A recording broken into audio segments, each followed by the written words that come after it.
Welcome back, everybody, to the Huddle Up Podcast, presented by the Cooper Paint, Striping, and Seal, the Jeremy Hodge Auto Group, and Magnolia Landscape and Design. Sorry, it's early in the morning here. Not early, but, cup of coffee episode, everything like that. But, hey, we're coming to you guys on a Saturday morning, 8 a.m.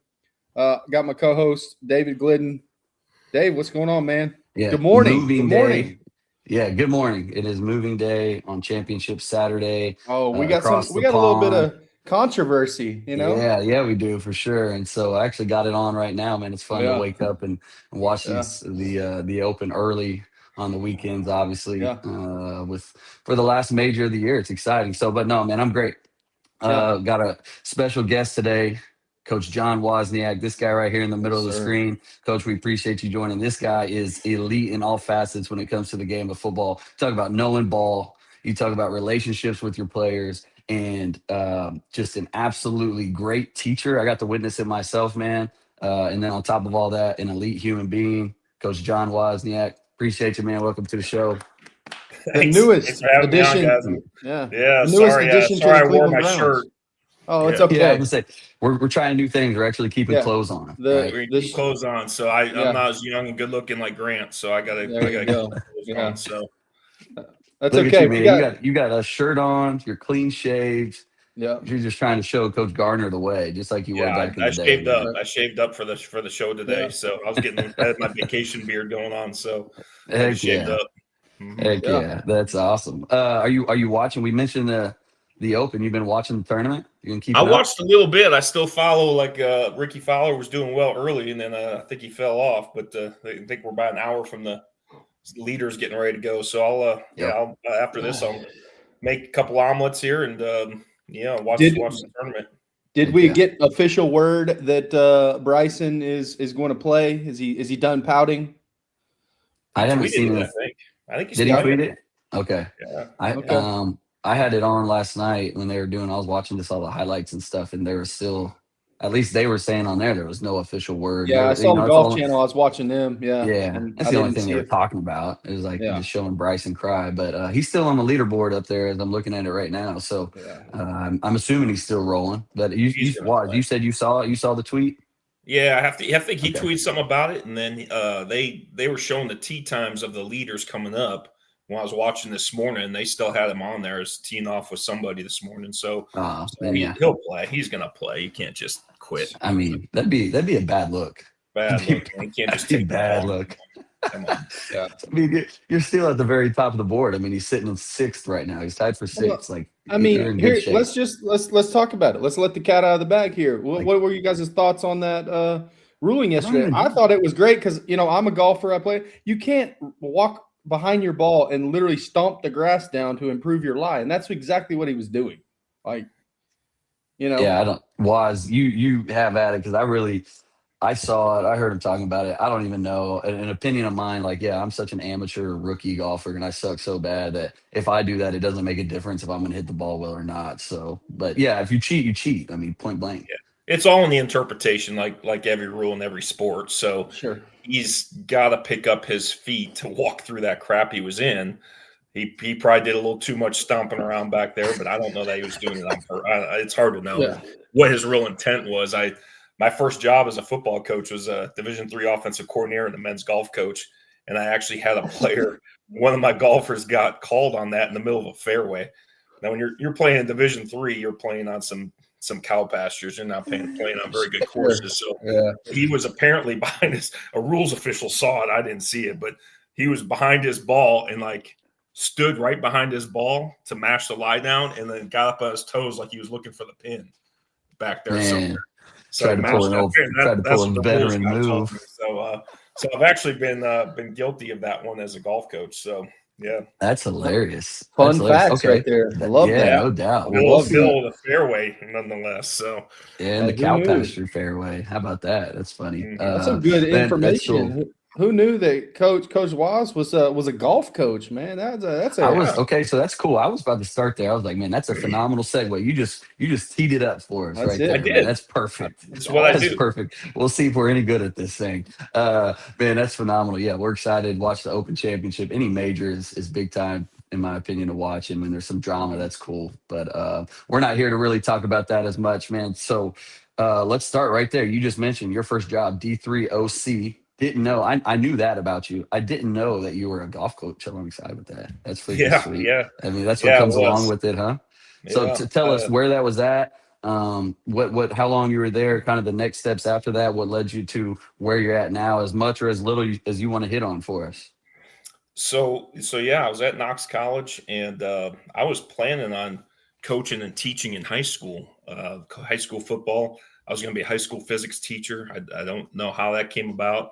I got tricked into that, but I took enough classes to certify in math. I was going to teach science and math and coach high school ball. And then my senior year, the offensive coordinator left. And at a school like Knox, small, tiny Division III, 1,000 students, all that, we had 2 full-time football coaches in the building all day. So it was the head coach was the defensive coordinator, and then the offensive coordinator was the other one. Everyone else was like a retired high school coach, great dudes.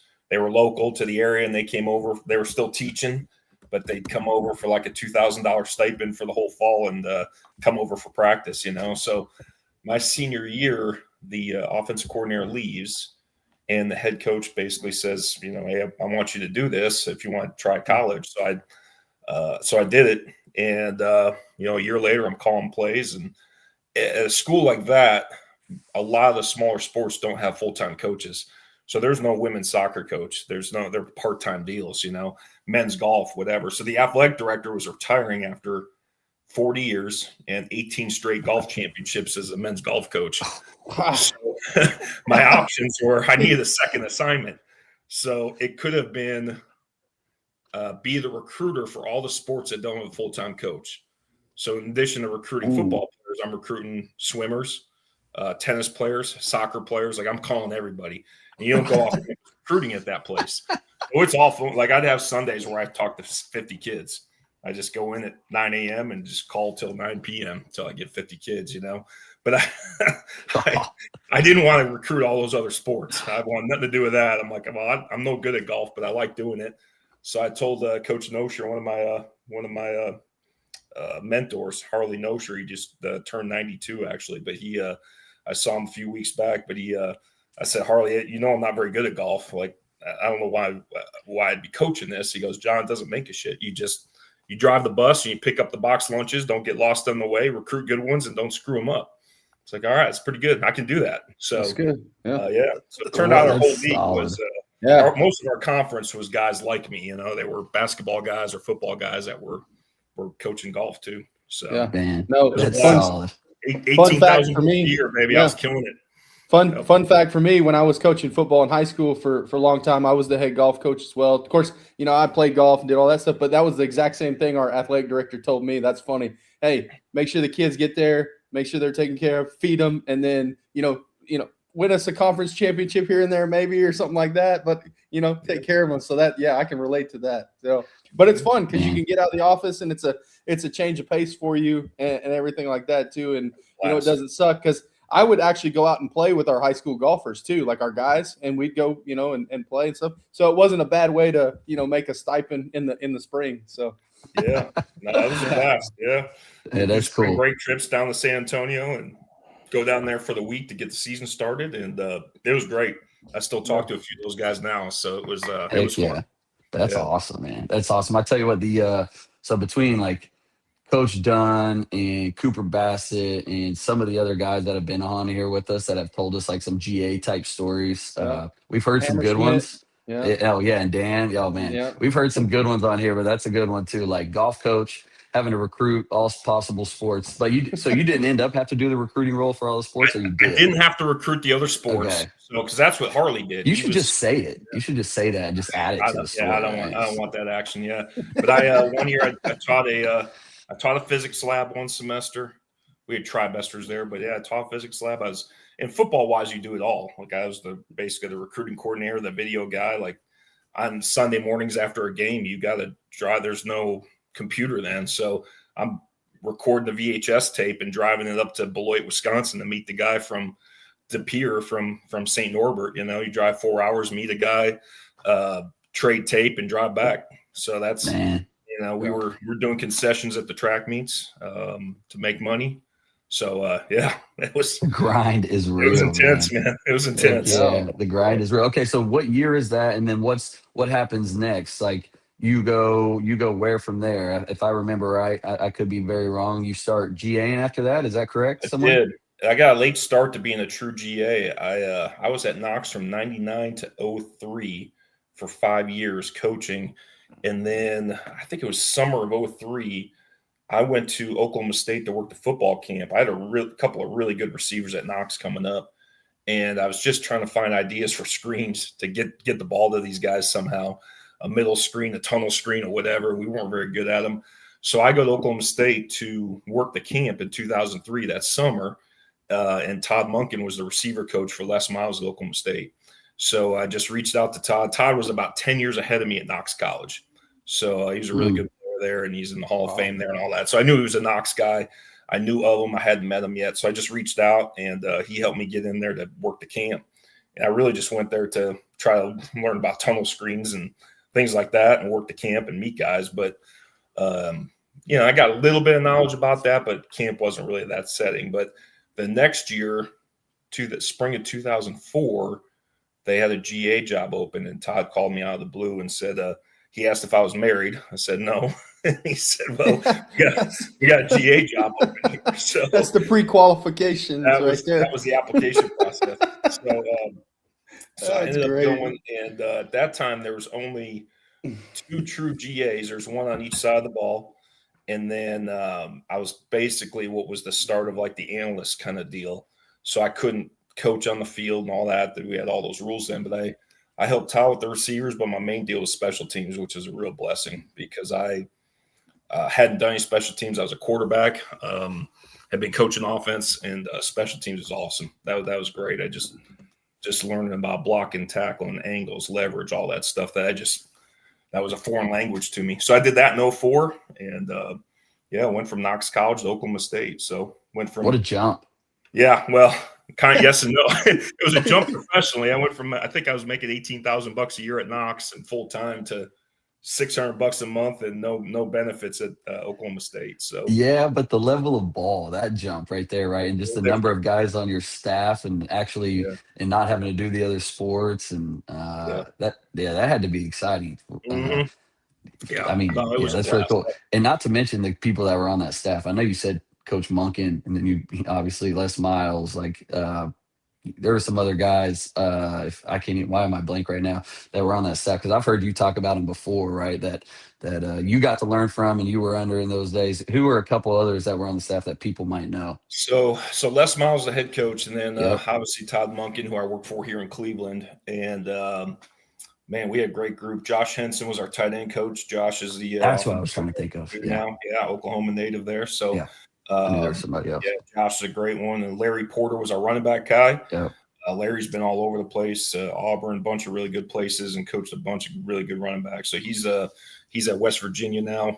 Joe DeForest was the guy that I was a GA for, really. He was a special teams guy, and he was great, man. What a great coach. Did a great job with the guys.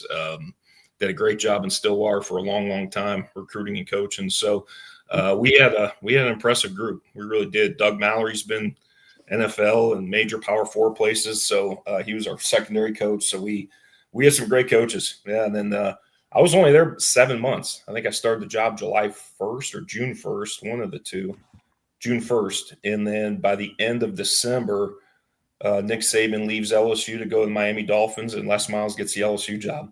So I, about an 8 month span, 9 month span, I go from Knox College to LSU. Man. Yeah, that was literally my next question. Then it was what was after that? Because I know you went LSU, and then you were a GA there as well, right? Yes, and really the same type of role. And that was another kind of out of the box experiment because all the analyst jobs and all that they had to be real careful of, especially at LSU. I think they got caught on TV the year before with a bunch of guys coaching that should have been coaching. So I was actually out of the weight room for the off season. Okay. So there, and I'm in the weight room working guys out, which was an awesome experience. That was really cool to see that side of it. Be basically I'm a strength coach. I mean, I got my own group. I had 4 freshmen in in the lift groups, and we got after it. But that was a really cool deal to be part of that. And then the season came, and then I was, I couldn't coach on the field, but I was still, basically the same role, special teams and receivers. So really cool. Yeah. So how many was it? Were you there one season? I was there one season. That was 2005. And then I was going to stay. And then this early 2006, Todd knew Brian Van Gorder had just gotten the Georgia Southern job. Georgia Southern, yeah. And so I was able to get in there. And, since I got the late start on being the GA, I was getting antsy. Like, I wanted to have my own room. I wanted to recruit. You couldn't do those things then. Now everybody can coach, everybody can recruit. But then there was just that limitation, and you just couldn't get a job unless you had experience, and you can't get experience unless you get a job. So I went to Georgia Southern 2006, tight ends and special teams. After the season, Brian goes back to the NFL. Took the linebacker job with the Atlanta Falcons. So for us, that was like getting fired, basically. So I go back to LSU in 2007. Now I was the on-the-field GA. Jimbo Fisher had left LSU. Gary Crone becomes the OC. And I'm the offensive GA. So now I could coach and I can be involved with it, which is great. I got to signal the plays and all that. That was the year we beat Ohio State for the national title that year. That was really cool. That was a blessing. So heck yeah. I did have my own room. I got to be a part of that, So that's phenomenal. That's phenomenal. You talked about what a staff that was. You had Bo Pelini, a defensive coordinator. You mentioned your offensive coordinator. Coach Les Miles was the head coach, and Larry Porter, you had mentioned earlier, was on that staff as well too, and Josh and all those guys. And so, what for you, it was nice to kind of reunite with all those guys, right? I did. Yeah, a lot of those guys were still Oklahoma State guys, and I got to meet a guy like Gary Crone that was really good and done a lot of things in coaching too. So I was really fortunate to go back and be a part of that. That's a special place. That's cool. And then so we fast forward to now. The assistant receiver coach for the Cleveland Browns, right? First stint in the NFL. Am I correct by saying that? Yes. It's big time, man. Kudos to you. You got it. You got in the door. A lot of people would kill to be in that spot, right? So that's phenomenal. And leading up to this, from where we were just talking about, I know you had a stretch at Oklahoma State. Was it 7 years? How many years at OSU? 8 years. 8 years. 8 years at Oklahoma State. Coaching the running backs. We'll get to that. Holy smokes, what a talented bunch of guys you had come through there in your time, man. And that's where obviously I got to witness it a little bit firsthand, learned about the position from you specifically, and my knowledge of football just went there from the backfield, because there was a lot I had no idea about and how to teach it specifically. So for me, that was really cool. But you had a LSU. Oh, Glidden. Glidden. There we go. Did I lose y'all? We can hear you, but we can't see you. Okay. Well, if you can hear me, that's cool. From your time back at LSU to where you're at now, because I know you had some moves. You had quite a few moves kind of in that stint right again after LSU.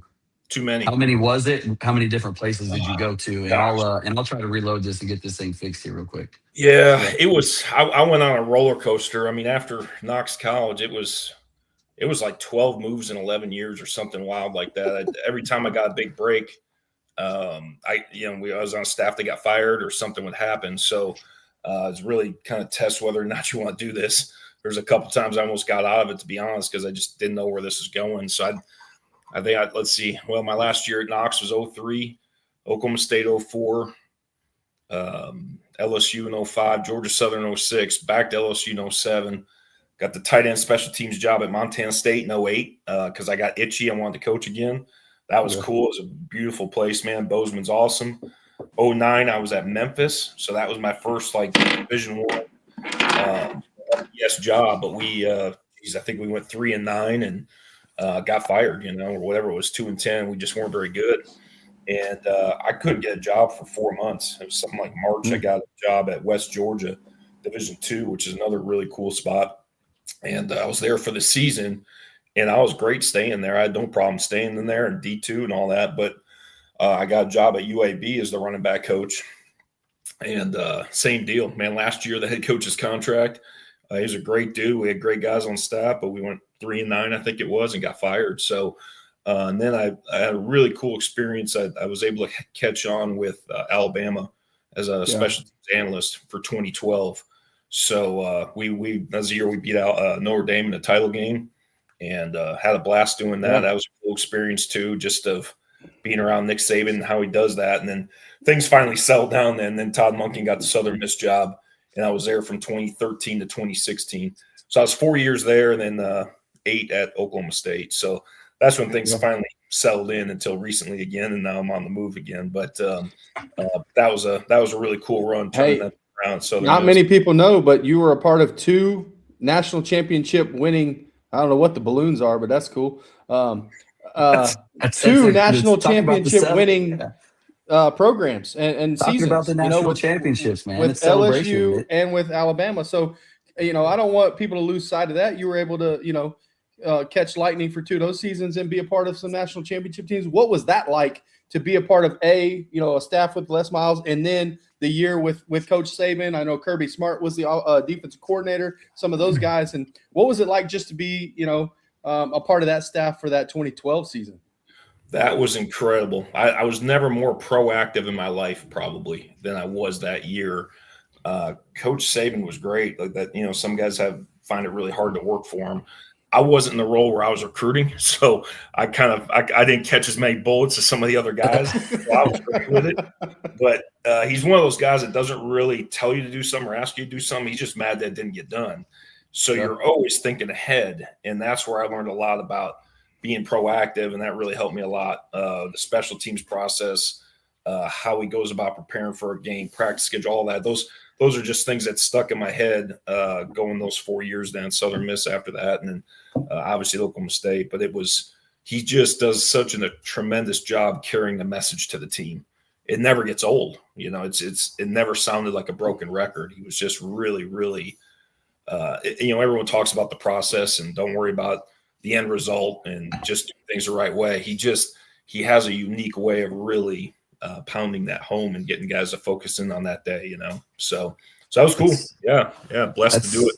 That's so much easier said than done, man. We've talked about that on here before. That is the focusing on the process, not worrying about the results. You just said it. Everybody in the world wants to say it, preach it. Can you actually live it and do it on a day-to-day basis? That is tough. That's a challenge, especially with college kids, high school kids, hell, guys in the NFL with all the distractions in the world, man. That's a hard thing to do. So when you get that beat into your head as a coach and you actually learn to get to see what that's like, that had to be sweet, man. That had to be really because we're no cool. different. I mean, it's human nature. It's not a kid thing or an adult thing. It's we have to fight it too. So one of those quotes that has stuck with me with Coach Saban was I got to hear him at a clinic, one of the Nike clinics back in the day when they were doing those and stuff like that. And he said one thing, and this is a coach talk for us, but he goes, if we're not getting it across to our players in it starts with a meeting. It starts with getting them, on the board, whatever it is, film and everything like that. And then it translates to the next process where it's on the field,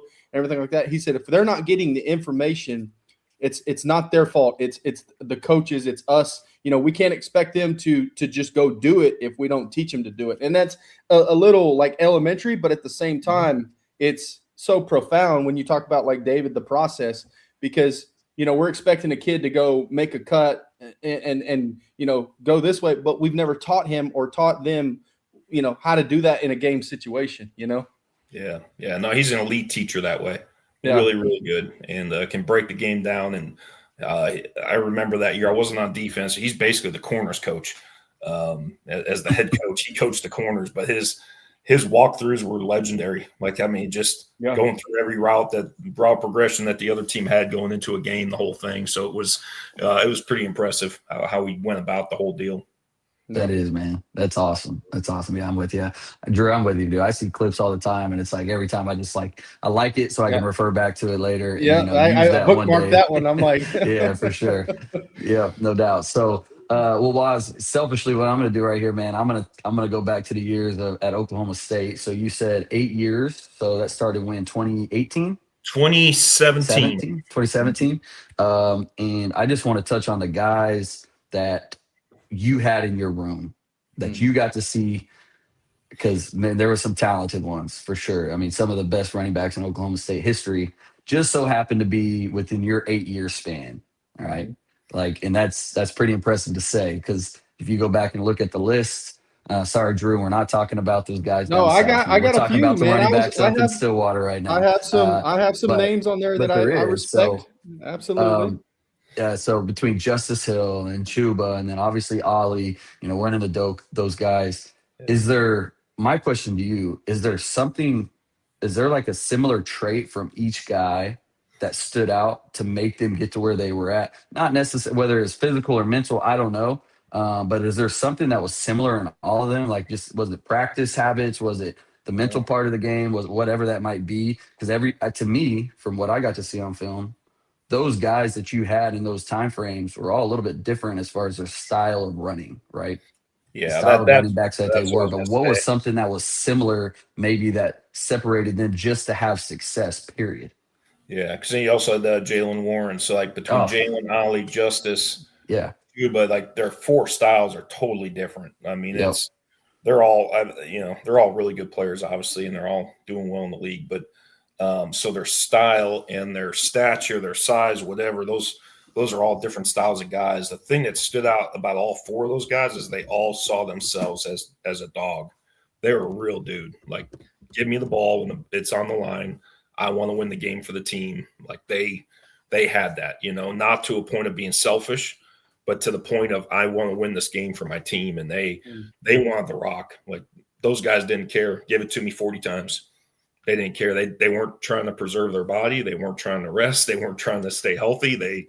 They wanted the rock when it mattered. And those 4 guys are really, really impressive that way. So many things outside of that were different between the 4 of them and special in their own ways, but like, they all had that, So anytime, if I'm ever back in the recruiting game, that's what I'm looking for. Who sees himself as the guy that's going to lead the way, that wants the ball when it matters, that's going to carry the team. Man, that's huge. That's a great nugget right there. That's big time. On top of that, now my next question is, because we didn't even hit on that. You played quarterback in college. I did. People may not know that. Gunslinger. That was gunslinger. 40 pounds of chicken wings ago, but yeah. 40 pounds of chicken wings ago. That's great. Cheeseburgers. That might be the best quote of our podcast right there. There's a reason my shirt's still on, and I'm being for this. That's so good right there. Well, even if it was 40 pounds of chicken wings ago, you were slinging that thing back at Knox, man, right? So you played quarterback. You've coached. You mentioned your coaching career. You've coached essentially everything, few and far between, maybe other than O-line, unless when my connection happened. Did you coach O-line ever? Were you a part of that group? Never. The only thing on offense I haven't coached is O-line. So you 8 or 10 years as special teams coordinator, then all the positions on offense, skill guys. Okay, exactly. So that's my question. Between all that you've been a part of, including special teams, you personally, what is your favorite position to coach? Oof. Wow. And if you don't, maybe you feel like you have to say receivers right now because that's the position you're in. That's great. But maybe even just touch on a couple of what makes each position better, why you enjoyed what, or what that might look like. Because your coaching career is phenomenal, in my opinion, where you've been, the people you've been around, we've touched. And so, but you've coached it all. That's the best part about you. And so you know so much about all different positions, man. And that's a great thing for the young guys. Like, I always shout out Murph on here, Woz. Murph, man. He's a young coach that listens, and I always try to tell him, man, learn as much as you can. And so, in my opinion, you're a great example of that. Yeah. Well, I'd start there. Is like the one thing I haven't done is defense. And so I kind of I regret that I didn't do a better job probably as a young guy studying defense. That's something I'm trying to catch up on so you can just really see it from all angles. But because the best guys that I've been around could basically coach any position. They coach all 22, So that's where a spot where I think I can really improve on. But offensively, I mean, there's nothing like the quarterback spot because that's the top dog, right? He's got to run the show. He's the operator. Nobody has a bigger impact on the game. That guy's got the ball in his hands every play. So that there's all the obvious cool things about playing that position and the football IQ that goes into that. I like the football IQ part of coaching a position, So quarterback's probably the one that stands out the most that way. I don't know if it's my favorite spot, though. I love the receiver part because I love the challenge of it's a spot that needs everyone else to do their job before they get the ball. So they're the last part of this, but their whole identity and their whole brand is based on getting the ball, right? Yeah. So just that challenge of that mental aspect of understanding their role in the game and the plays that those guys got to make. And I just love the part of getting receivers to block. It's a little thing, but just if they can do that for the team, play special teams and block, like that part's so cool. And but it's a game of explosives, and receivers can create that more than anybody. So that's fun. I love the running back spot. I love the pass protection aspect. Again, I love the stuff that doesn't show up in the stats, I guess. It sounds weird, but the pass protection part of it, taking pride in that, the X's and O's of it. We did a lot with 6-man pro in Stillwater, so that was fun to be a part of that and to scheme that and be around it. So that was really exciting. And then the cool thing about tight end is you're the Swiss Army knife. You do it all. You're part of everything. You're in the run game. You're in the protections. You're in the pass game. Like no one else has that aspect offensively. You're combining the two toughest things to play, the two most opposite things to play. You've combined a receiver with an offensive lineman to make one position. Good luck to you. Like how unique that guy is, that tight end. Like how rare it is to find a great one that can do both those things. You're combining the things that an O-lineman has to do with things that a receiver has to do. Like, holy cow. Like how many guys can really, really do that at a high level, So it's we find that just going through the draft and all that of just trying to find – I didn't realize how hard it is to find high-level tight ends, There's just not many of them out there who can do that, That's for sure. Somewhat like that body type and you're super athletic, you're rushing the passer. So someone probably made you a D end along the way. So so that's the cool thing about playing tight end. You can make a lot more money that way. Make a lot of money. A lot of money, for sure. That's for sure. You're the extended right or left tackle, and sometimes, and so it's an important part of the offense sometimes, Yeah. I agree. I actually have been saying that a lot in the last couple of years I had 1 year of coaching tight ends, and it was totally eye-opening to me. That was my first time really going into the box and getting a piece of that world. And when I look back on it, and it was great because I had some great coaches around me to help me learn. So that part was phenomenal. But when I look back on it now to how I view the position now versus then, essentially just trying to keep my head above water, right? And don't screw those guys up, because I had some good players in the room at that time. And I was now when I look back and I'm like, man, did I even have any sliver of an idea of what the hell was going on with that position? Because the way I view it now is totally different because of what you just said of it's the Swiss Army knife, and the thought process of combining an offensive lineman with a receiver that's a great way to put it. And they come in all different shapes and sizes and athleticisms and everything. So I love that position because if you get an absolute mauler like ass kicker at the tight end position, how it can change your run game, in my opinion, is huge. But then to be able to have all your play action, your little pop passes, slip them into the flats, and it changes your whole pass game as well, and the variations you can provide with it, man. I was lucky enough to coach Sean Dykes at University of Memphis. Was a hell of a player. He might have only been 6 foot, 220, so he wasn't your prototypical one. But man, he was explosive. He could block his ass off when he wanted to, and it was fun to learn and see that position. So those guys, in my opinion, to your point, was Swiss Army knife for sure. I've gained a lot of respect for those guys over the years, and I love watching all the stuff from tight end U that goes on now with George Kittle and all those guys in the league. So who is y'all there now at Cleveland? Who do you guys have? Is it still Njoku? Who's that? No, Njoku's gone. We got Harold Fannin as a second-year guy. Bowling Green, right? Bowling Green. He had a great rookie year, and we that's right. I forgot about that. Yeah, so we're fired up about him because he really can do a lot. He's a bowl. So, but you think about that 2023 season we had in Stillwater with Ollie winning the Doak Walker. We had never been gap scheme before. I mean, Oklahoma State for 10, 15, 20 years was inside zone, outside zone. And we got that transfer tight end from, I think it was UMass or something, Josiah. And, that guy was – he was CTE waiting to happen, man. He couldn't wait to pull on gaps. he couldn't wait. He was just going to go run his head into somebody, and it changed our whole run game. We put Ollie in the pistol and started running gap scheme, and that was such a huge key that nobody remembers from that year is what it meant to have a bulldog at tight end like that. So yeah.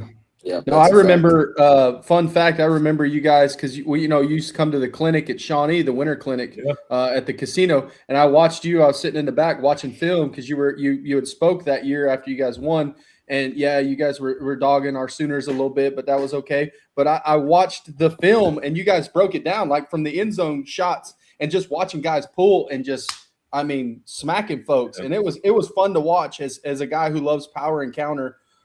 For me, and that's kind of what I hang my hat on sometimes in the run game as a coordinator and stuff. But that is football, and that stuff was awesome to see because guys are like, it's like poetry, man. You just things run, and then you're like, oh, is he going to get the block? And then right there at the end, he hits him, and then that tight squeeze up into the hole, and he's gone. And I'm like, man, that was good to see, Yeah, we ended up combining a bunch of drill work to get that done instead of just normal quarterback running back handoffs. We had.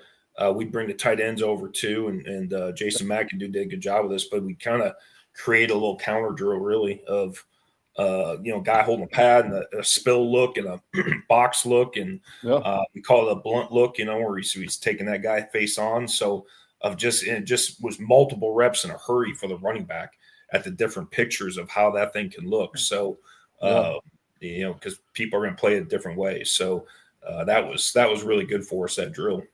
Yeah, no, that was fun to watch. As much as for coaching, I took a lot of notes from that, just that one little session that you had with that film and stuff. So no, that was good stuff.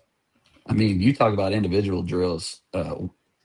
Waz won't ever say this about himself, Drew, but I think anybody else that's ever coached with Waz is if you've seen this guy do individual drills, this guy has the best of the best things to put his players through. I can, like, the things that I would get to witness on a day-to-day basis and be a part of. Dude, this guy's doing everything and how he relates it to in-game moments, like he was just talking about, running counter. Okay, we're going to run counter. We realize we're pretty good at counter. We need to hammer home some counter drills and things that make it look like what's actually happening in a real game.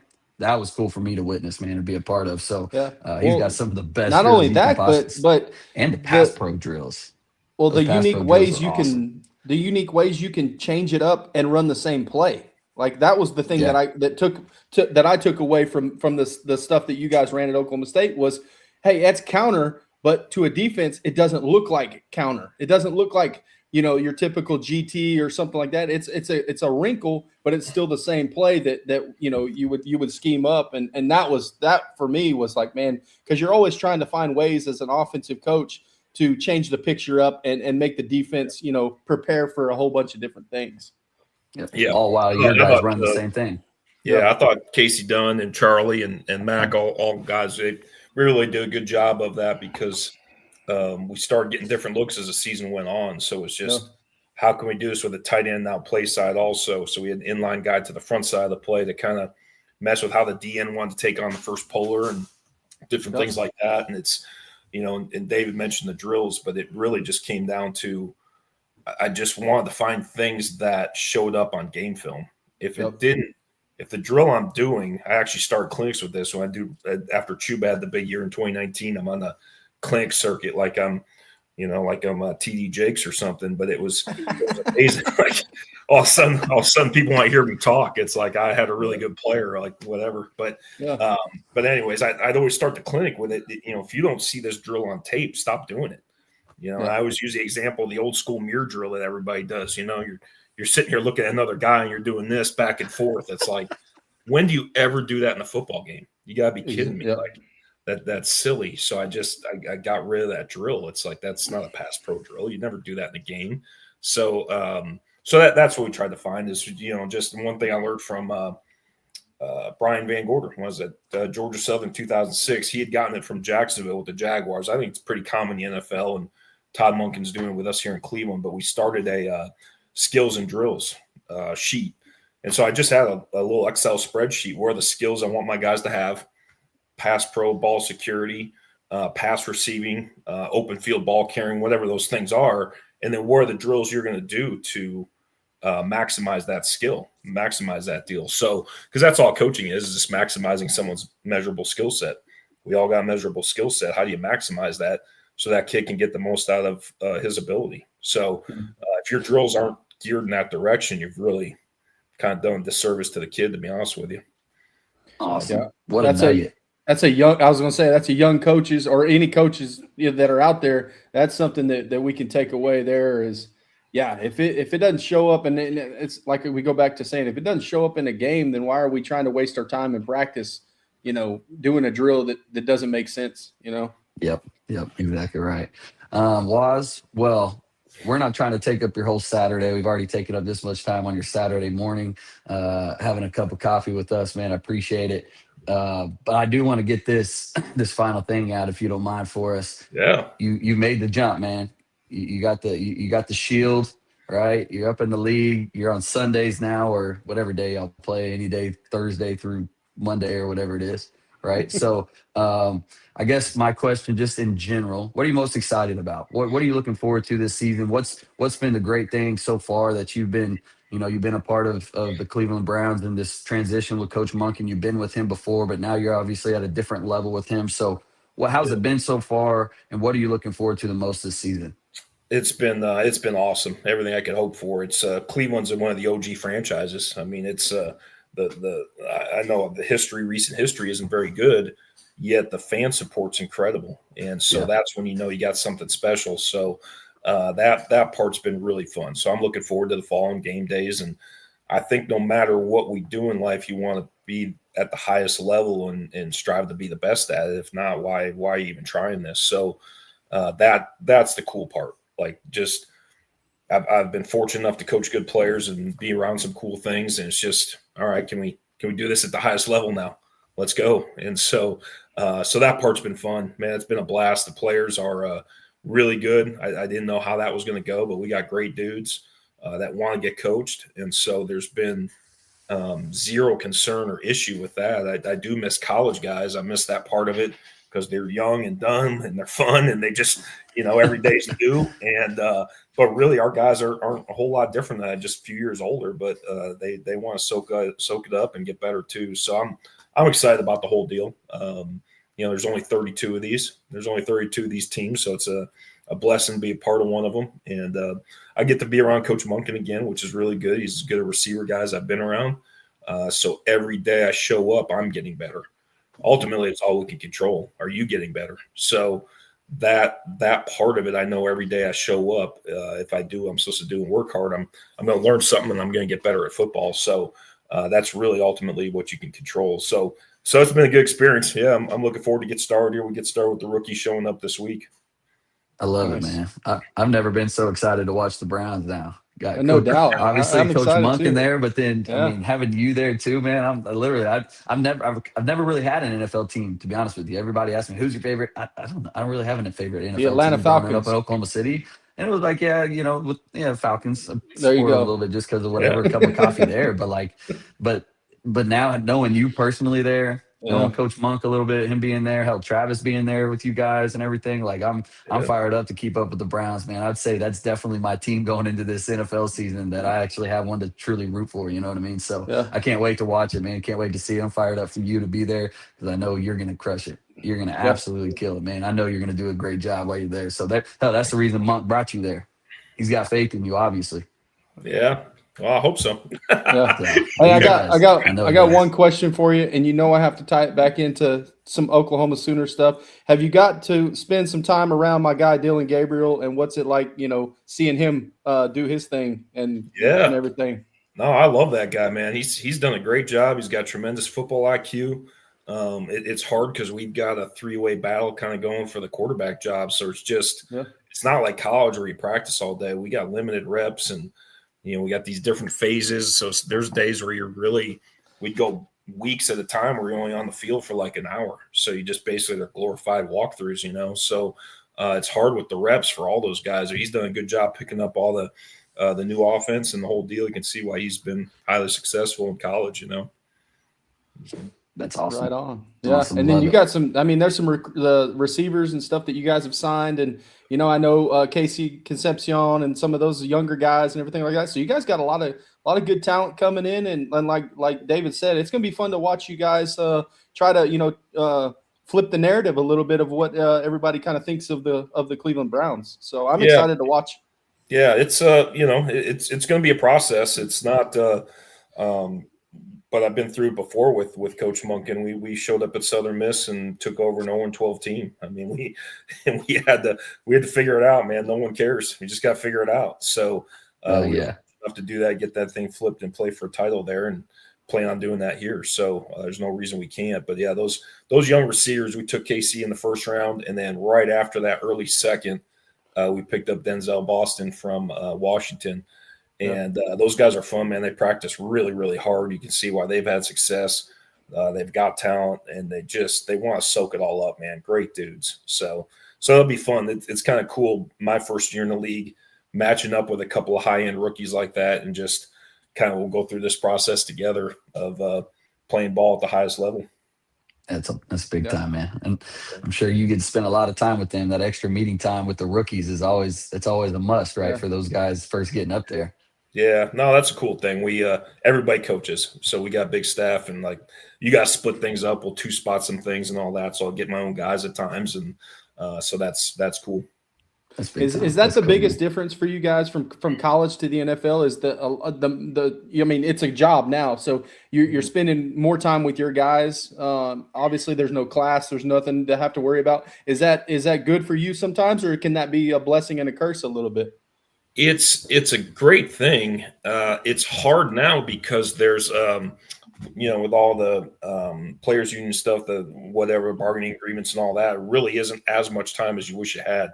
When you're trying to develop a young roster and get these guys caught up to speed and get going, then you wish you actually could spend more time with them. But there's just limits on how much time during the day. And we got the different phases through the spring of our 9 or 10 week program, and you want the guys to lift, so that's going to take a little bit of the time too. So now fall camp will be coming up here, and we'll get more time, so that'll be the nice part. But you have to make use of your meeting time and your walkthrough time, and you got to be really efficient with all that because you don't have the practice time and you don't have the amount of players. Now we got more players now because we haven't gone through cuts and all that, but we're not going to have 130 guys out there. Eventually we're going to get to the season, you got 53, so or whatever, plus your practice squad. So you're gonna have a hard time being out there practicing for hours on end. So just got to develop the guys, in other ways as best you can. I think we lost David again. I don't know what he's doing over there, but watching the Open. He's like, man, I got a clap for my guy. But it's Scotty's teeing off. He's out. There you go. He's ready to go. But let's see if we can get him back before we close it out. I don't know where he went. He'll be back in just a second. But no, I think what is that the biggest change for you is the scheduling and all that stuff, and from college to the NFL, or what's been the biggest surprise maybe or challenge for you going from college to the NFL, and then we'll end it there. That's probably it. Probably just a new process, new way of doing things. For years I had the spring ball schedule. I knew what that was. You had your 15 practices and let's go. And, there's minor tweaks here and there, but this is a whole different deal and schedule and rules. And, those things are really strict. You got to follow all that stuff. There is no fudging the line. College teams will fudge the line pretty good, and you just kind of hope your compliance is okay with it.